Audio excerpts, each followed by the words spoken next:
All in a good cause.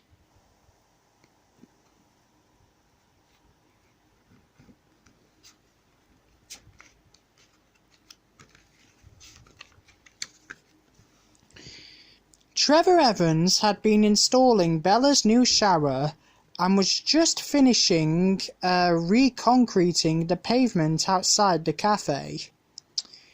"There you are, Bella," he said, stepping back to admire his work. "You're going to have the smartest shower in Pontypandy, even if I say so myself." "Thanks to you, Trevor," Bella replied. "Come in for some dinner and when you've finished. On the house." "Oh, yes, please, Bella," Trevor called. "Look at this, Trev," said Fireman Sam. £300 for the children's ward, all from the fire station raffle. He opened his briefcase. "How about some raffle tickets?" called out Fireman Sam as he went into the cafe. He put his case down on an old box of rubbish. "Thanks, Fireman Sam. I'll buy 5, replied Bella, dumping some more rubbish on top of the pile she'd been clearing out while Trevor installed her shower. "Thanks, Bella," said Fireman Sam, giving Bella the tickets. "It's all in a good cause. We've raised £300 already."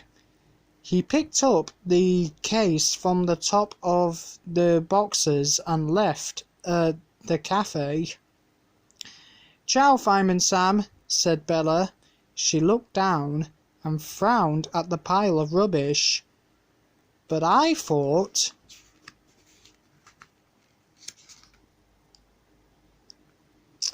Up at the fire station, Elvis and Penny were admiring a large basket of fruit. "That looks juicy," said Fireman Sam. Yes, Mrs. Price has donated it as a raffle prize," Penny explained. "Isn't she kind?" "Yuck! These are bad," said Elvis, spitting out a grape. "Trust Dillis," sighed Fireman Sam. "How's it going, Fireman Sam?" asked Station Officer Steele when he arrived. £300 so far, sir, and we haven't finished yet. Could you look after the money while we do the charity bed push in Pontypandy this afternoon, please?" "That's the spirit. Keep up the good work, Fireman Sam," said Station Officer Steele. "Oi, Mr. Evans," said Norman cheekily, popping his head round the corner.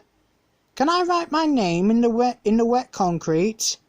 "Just you dare, Norman Price," Trevor warned. "How about a humbug then?" Norman offered Trevor the bag of sweets. "Don't mind if I do," replied Trevor. Squelch! He stepped into the wet concrete. Bella, meanwhile, was piling up her rubbish in the garden. "Time for a good bonfire. I don't need all this junk in my new bathroom. It's no good to anyone," she thought to herself. "You can't trust public transport anymore," Dillis grumbled as the charity bed push passed a bus stop. Penny rattled the bucket and Dillis dropped in a small coin. "Seeing as you've paid your fare, Dillis, we'll give you a lift." Penny grinned. Trevor was still concreting when they arrived outside the shop. "That looks comfy, Dillis," he called. "Yes, and it's more reliable than a bus service these days," retorted Dillis. "Thanks for the ride, Penny." "That's interesting," Dillis thought, taking a good look at the rubbish Bella had heaped up for a bonfire. She poked around and pulled a couple of things out. It would be a shame to burn these. I'm sure I could use them." Checking that no one was looking, she scurried home. When Fireman Sam got back to the fire station, Station Officer Steele looked worried. Fireman Sam's briefcase was open on his desk. Empty. "Now, Fireman Sam, where did you last see the money?" he asked. Oh yes, at Bella's this morning. She was clearing out rubbish. Quick!" Bella carried the last load of rubbish outside and set fire to the pile. "Mamma mia! I didn't know I had so much to throw away," she said as the fire blazed. She heard the telephone ringing and hurried inside. "Hello, Fireman Sam. Don't worry about the smoke. It's only my bonfire. Bella, have you seen a briefcase like mine? I think they've got mixed up." "That old thing? I've just put him on the bonfire. Why?" The line went dead.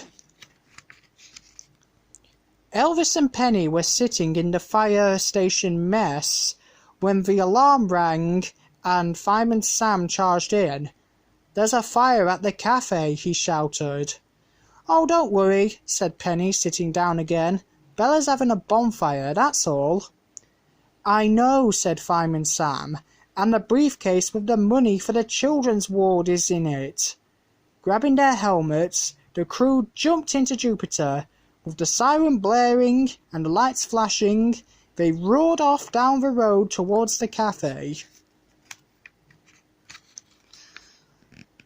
Watched by Trevor, Jupiter screeched to a halt in the wet concrete outside the cafe. Dragging the hose, the firefighters rushed round the back to the bonfire. "What's going on at Bella's?" asked Norman, coming out of the shop to watch. But it was too late. All that was left of the Bella's pile of rubbish were a few smoking remains, and there was no sign of the briefcase. "Well, that's it," said Fireman Sam. £300 up in smoke. I'll never repay that." "As it's for you, Bella, I'll have one last go at this job," Trevor agreed with a weary groan as he looked at the tyre marks in the wet concrete. "But this is my last try. Any more marks will have to stay." He didn't see Norman grinning as he listened round the corner. "What am I going to do?" groaned Fireman Sam. "How was I to know that Bella had a briefcase identical to mine? Now we'll have to start all over again." Everyone was silent. Then they heard hysterical screaming coming from across the street. They raced outside to see Dilys waving her arms about. "What's wrong, Dilys?" Fireman Sam cried, forgetting all about the money as he rushed over to help. "Nothing. But Fireman Sam, look." Dilys was carrying a black briefcase and waving fistfuls of £5 notes. "That's the raffle ticket money. Thank goodness for that," said Fireman Sam, heaving a sigh of relief. "Where did you find that briefcase?" he smiled. "Ah, well, I noticed it on Bella's bonfire. And Dilys mumbled, going pink. "Anyway, waste not, want not, I say. Too right, Dilys. You're a heroine."